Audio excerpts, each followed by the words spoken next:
நானே எனக்கு பகையானேன், என் நாடகத்தில் நான் திரையானேன்.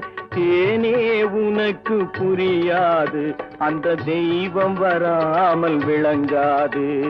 விதியும் மதியும் வேறம்மா, அதன் விளக்கம் நான் தான் பாரம்மா.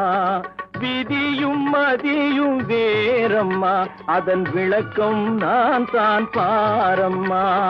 மதியில் வந்தவள் நீயம்மா, என் வழி மறைத்தாள் விதியம்மா. மதியில் வந்தவள் நீயம்மா, என் வழி மறைத்தாள் விதியம்மா. மயக்கும் எனது தாயகம், மௌனம் எனது தாய்மொழி. கலக்கம் எனது காவியம், நான் கண்ணீர் வரைந்த ஓவியம். நானே என